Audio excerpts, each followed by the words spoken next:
The Democrats at the last minute have come in and thrown a lot of monkey wrenches into the ability for this to get done. Congress has just passed a week-long extension of a temporary spending bill that will keep the federal government running beyond tonight. This extension helps avoid a partial shutdown that would have started tomorrow, which is President Trump's 100th day in office.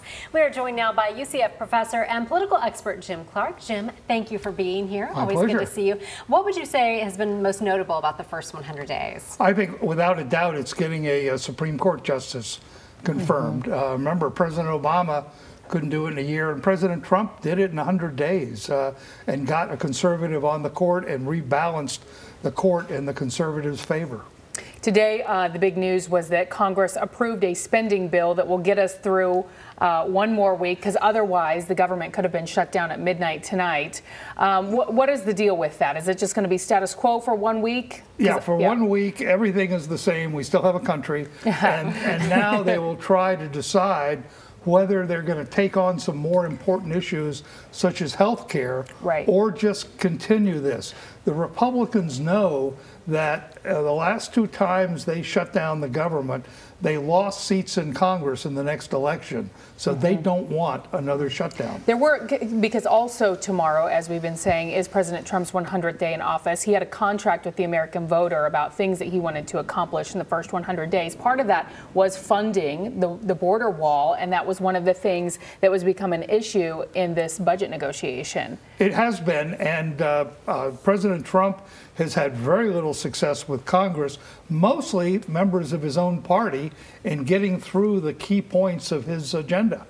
Yeah, and you know, Lisa just mentioned that tomorrow is President Trump's 100th day in office. And he has even said it's a ridiculous benchmark to measure anything by. But his approval ratings aren't that high. Is that historically where first-term presidents are, or what does that say that it is low? No, he trails badly, about 14 or 15 points, the average of previous presidents. The bad news for him is that generally this is kind of a honeymoon period for presidents. So his honeymoon is over. That was a short honeymoon. It was. I'm not even sure he got the start here. Sure. Yeah. I mean, what do you think about the 100-day benchmark? Is that a fair assessment of how someone is doing? It really isn't. I mean, in 1933, it was something significant. But, you know, for most presidents, if you go back and look, nobody even paid attention to it with Eisenhower and some other presidents. It's only been recently, starting really with Bill Clinton and with President Obama, that people have really concentrated on this.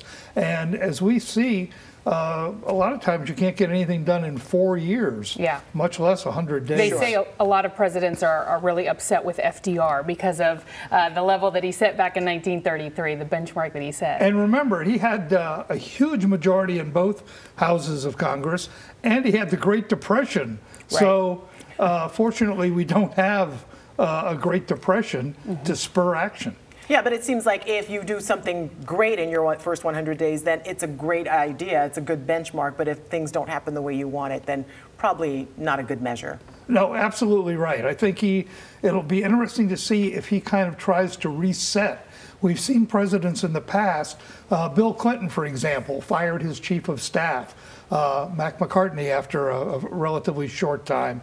It'll be interesting to see if President Trump hits the reset button and goes in a different direction. And of course, we've heard about the promise to repeal and replace Obamacare. Now there's a new effort to do so. I think most of us would have bet the ranch that it would be gone by now. The Republicans had talked about this for 8 years, how the first thing they were going to do was repeal it. And it's been the Republicans who really have kept it on life support. Which is interesting, because the remarks that we heard from Sean Spicer, they're trying to put a lot of the blame on the Democrats right now, saying that they're the ones that have been throwing the wrench in the plans. Yeah, and of course it's the Republicans. I think Mr. Trump has got to be disappointed with Speaker Ryan that he's been unable to bring the House more together as Speaker. Well, we'll see what happens with this latest effort to repeal and replace Obamacare and what happens with the budget in the next week, since they have another deadline. And if we're still in business a week from now. Let's hope so. We know you're going to keep a close eye on everything. Jim, thank you. And in case you had more questions about the president's first 100 days in office, head over to clickorlando.com/politics, where Jim breaks down even more in depth into the approval ratings and how he thinks the president has done so far.